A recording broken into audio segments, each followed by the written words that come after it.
Eh bien salut à tous les potes, c'est Théosigno et bienvenue sur ma chaîne. Nouvelle vidéo thématique après celle sur Fariñez. D'ailleurs, si vous ne l'avez pas encore vue, je vous invite à aller la voir. Cette fois-ci, je me penche sur le cas Jonathan Klaus, l'homme en forme du Racing en ce moment, lui qui vit sa première saison en Ligue 1 et la plus réussie de sa carrière. On imagine que ses performances ne passent pas inaperçues et Deschamps a forcément un œil sur lui. Alors peut-il s'intégrer au groupe Euro ?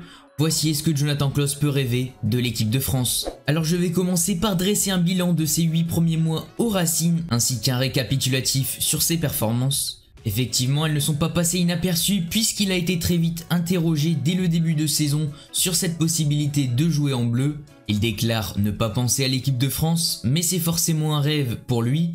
Il figurait également dans l'équipe type des joueurs français de cette première partie de saison, au milieu de joueurs comme Mbappé ou Benzema. Il est donc un acteur majeur de la bonne saison du meilleur promu d'Europe. C'est dans ce rôle de piston qu'il s'épanouit et apporte le plus. Il s'est bien adapté puisqu'il connaissait déjà le 3-5-2. Alors il possède des qualités naturelles requises à ce poste, comme l'endurance, capable de répéter les allers-retours sur son côté droit durant tout le match. Il est doté d'une accélération remarquable et figure parmi les joueurs les plus rapides de Ligue 1. C'est aussi un joueur d'un club qui se bat pour le maillot qu'il porte. Il s'est très rapidement attaché au club qui en fait un atout pour lui. Techniquement, ce n'est pas le défenseur le plus habile, mais il a tout de même un bon toucher de ballon.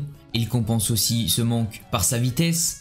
Il est adroit dans les centres qui sont très souvent dangereux et arrivent à destination. Il possède une moyenne de 6 centres par match, ce qui en fait le 6e meilleur total de Ligue 1. À souligner que devant lui ce ne sont que des joueurs à vocation offensive, hormis le fait que le joueur qui domine ce classement est un concurrent direct au poste pour l'équipe de France. La force de ce Racing, c'est aussi sa volonté de se projeter en permanence vers l'avant. La recherche incessante de la verticalité, c'est aussi le point fort de Klaus et il est l'incarnation de ce mouvement et de cette volonté. Quand il reçoit le ballon de généralement Gradit ou Doucouré, donc de derrière, il arrive à pivoter et faire ce changement d'orientation pour ensuite se projeter. Il le fait très bien contrairement à Michelin qui a plus de mal à le faire en piston, à mon goût trop lent pour ce poste. D'ailleurs, il est devenu titulaire indiscutable en mettant Michelin sur le banc. C'est aussi une ligne à mettre en plus sur le mini CV qu'on est en train de lui faire pour accéder à l'équipe de France. On ne va pas non plus fermer les yeux sur ses défauts, un manque de polyvalence, piston est le seul poste qui lui fait développer son plein potentiel. Dans une défense à 4, c'est un latéral moyen, on a pu le voir quelques fois. Il est moins à l'aise en défenseur droit puisque défendre ce n'est pas son fort. En 1 contre 1, il a du mal, peut-être aussi trop gentil. J'ai en tête une action à Nantes lorsqu'il veut protéger le ballon et se fait avoir par le Nantais. Donc voilà le CV de Klaus comme on va l'appeler. Toutes ses performances lui ont permis d'obtenir 4 passes décisives en 22 matchs. Il est le 4e défenseur au classement des passes D derrière Romain Perraud avec 5, Junior Sambia. Alors est-ce que ces performances lui permettront d'atteindre la sélection? En tout cas, il va y avoir un autre facteur à prendre en compte. Ce sont les joueurs à son poste, les probables et possibles prétendants à une place en EDF. Donc on va se limiter à une liste de 5 concurrents français qui occupent le poste de latéral droit. Avec Klaus, ça en fait donc 6 que Deschamps doit théoriquement surveiller. Je vais d'emblée poser quelques critères. On est tous d'accord pour dire que Pavard est le titulaire indiscutable, donc hors blessure, il sera au moins dans le groupe.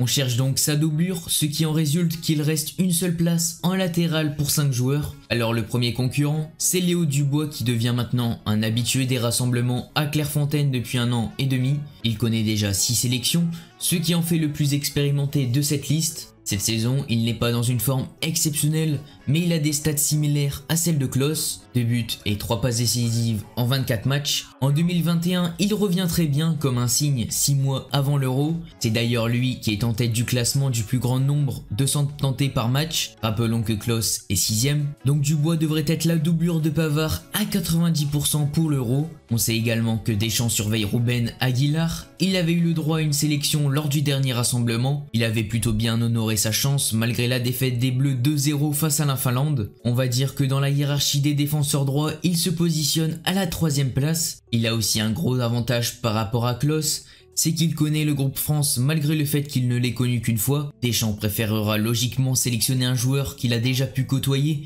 plutôt que de tenter un pari. Ensuite, un autre joueur qui est aux portes d'être sélectionné, c'est Nordi Mukiele.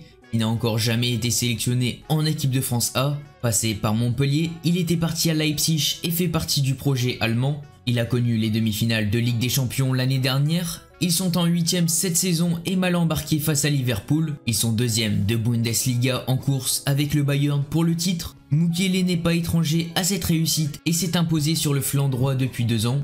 Il en est à 18 matchs pour 3 buts et 2 passes décisives. Assez étonnant qu'on ne l'ait pas encore vu en équipe de France A. Alors certes, il n'y a pas énormément de joueurs en latéral droit, mais quand on voit que ce type de joueur n'a encore jamais connu les Bleus, on se rend compte qu'il y a de la concurrence et que c'est vachement difficile d'accrocher une liste dans les 23. Enfin, on peut évoquer le choix Bouna Sarr qui est au Bayern Munich. Il ne connaît pas un gros temps de jeu, mais au vu des préférences de Deschamps, il devrait être prioritaire par rapport à notre Lensois. Et dernière hypothèse, celle de sélectionner Ferland Mendy en tant que défenseur droit puisqu'il peut jouer des 2 côtés, ce qui pourrait libérer une place à gauche et permettre de prendre Hernandez et Digne. Alors il y a de la concurrence rude face à Klose, mais peut-il croire à une place en équipe de France et potentiellement accrocher l'Euro ?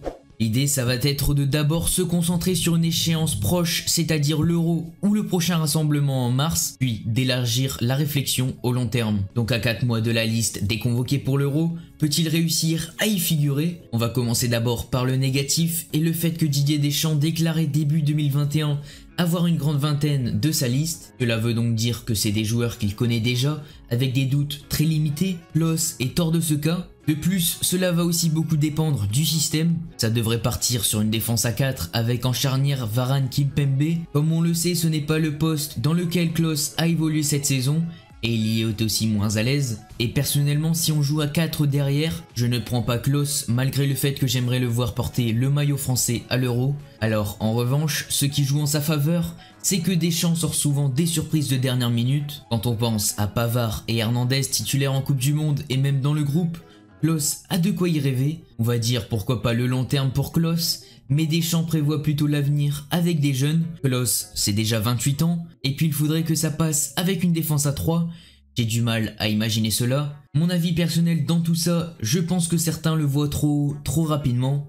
Certes, s'il continue comme ça, Deschamps ne pourra pas être étranger à ses performances, mais il faudrait adapter et changer de système pour un joueur. Il y a aussi pour moi une négligence au niveau de la grosse concurrence qu'a Klose avec les autres défenseurs droits français. Les beaux noms que l'on a cités juste avant sont au-dessus de Klose dans la hiérarchie de Deschamps et plus jeune que lui, donc ça paraît compliqué. En tout cas, il faut y croire, tout est possible.